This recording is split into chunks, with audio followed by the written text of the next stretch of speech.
Hello दोस्तों, welcome to Geo Info, a unique channel for world history and geopolitics. हाल ही में फिलिस्तीन ने संयुक्त राष्ट्रीय मानवाधिकार परिषद यूएनएचआरसी में इसराइल के खिलाफ होने वाली वोटिंग में एब्सटेन करने की वजह से भारत की कड़ी आलोचना की है।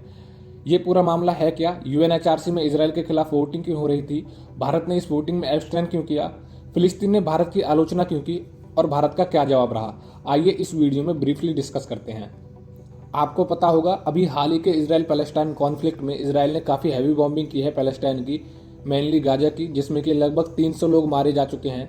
कई अभी भी गंभीर रूप से घायल हैं। मरने वालों में 70 बच्चे भी शामिल हैं। लगभग 91,000 लोगों को अपना घर छोड़ के भागना पड़ा और हजारों लोग रेफ्यूजी बन गए। तो इसी के रेस्पॉन्स में पैलेस्टाइन के अलावा 57 ओआईसी कंट्रीज और भी कई अन्य देश जैसे चाइना, रशिया, अर्जेंटीना, इन सब देशों ने यूएनएचआरसी का दरवाजा खटखटाया कि देखो, इसराइल ने जो किया है यहाँ पे वो काफ़ी गलत है और ये एक वॉर क्राइम है और इसराइल के खिलाफ इस पूरे मामले में जांच होनी चाहिए। यूएनएचआरसी के सभी 47 कंट्रीज़ को वोटिंग करनी थी। जी हाँ, यूएनएचआरसी में केवल 47 देश होते हैं और एक देश की term as a UNHRC member केवल 3 साल होती है। उसके बाद कोई अन्य देश यूएनएचआरसी का मेंबर बनता है। यूएनएचआरसी के मेंबर्स रीजन के हिसाब से होते हैं, जैसे कि एशिया तथा अफ्रीका से 13 मेंबर होते हैं, जबकि यूरोप से 7 मेंबर होते हैं। तो हाल ही में यूएनएचआरसी में वोटिंग हुई कि क्या इसराइल के खिलाफ वॉर क्राइम्स की जांच होनी चाहिए या नहीं। तो इसमें 24 कंट्रीज ने इसराइल के खिलाफ वोट किया, यानी इन देशों के अनुसार इसराइल ने जानबूझकर आम पैलेस्टाइनी नागरिकों को मारा है और इसराइल के खिलाफ वॉर क्राइम्स की जांच होनी चाहिए। जबकि 9 देशों ने इसराइल के पक्ष में वोट किया और इस पूरे कॉन्फ्लिक्ट पर इसराइल का समर्थन किया। 14 देशों ने एब्सटेन किया, यानी ना तो इसराइल के खिलाफ वोट किया और ना ही इसराइल के पक्ष में। सिंपल भाषा में कहें तो 14 देशों ने वोट ही नहीं किया।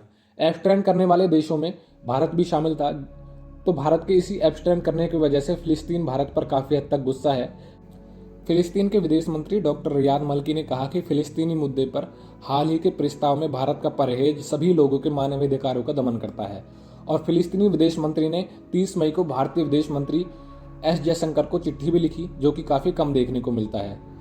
चिट्ठी में उन्होंने लिखा कि भारत ने इस महत्वपूर्ण मोड़ पर अंतर्राष्ट्रीय समुदाय में शामिल होने का एक मौका गंवा दिया। डॉक्टर मल्की ने कहा कि फिलिस्तीनी लोग अंतर्राष्ट्रीय कानूनों की वास्तविकता से वंचित हैं और भारत जैसे मजबूत देश को इस पूरे मामले पर फिलिस्तीन का पहले की तरह खुलकर समर्थन करना चाहिए और इसराइल पर दबाव बनाना चाहिए। 1947 के इसराइल के गठन के बाद से अब तक भारत का इसराइल पैलेस्टाइन कॉन्फ्लिक्ट पे क्या स्टैंड रहा है, इस पर हम अलग से वीडियो बना चुके हैं। आप चाहे तो आई बटन पे क्लिक करके वो वीडियो देख सकते हैं या फिर आप डिस्क्रिप्शन में दिए गए लिंक से भी वो वीडियो देख सकते हैं।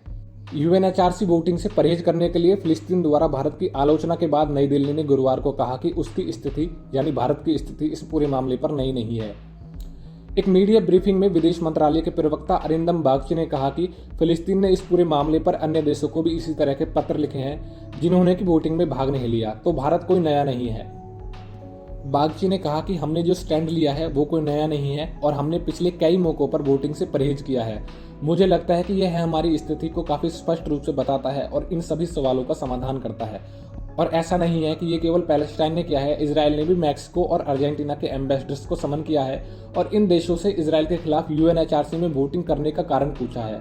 और इसराइल की ओर से एक सरकारी बयान में इसराइल के खिलाफ वोट करने वाले सभी देशों को कड़ा सबक सिखाने की बात कही गई है। तो आपको क्या लगता है दोस्तों, क्या भारत को पैलेस्टाइन का खुलकर सपोर्ट करना चाहिए या फिर भारत को इसराइल का समर्थन करना चाहिए, या फिर भारत ने एब्सटेन करके सही किया और भारत के पास यही एकमात्र उपाय था? अपना आंसर हमें कमेंट सेक्शन में जरूर बताएं।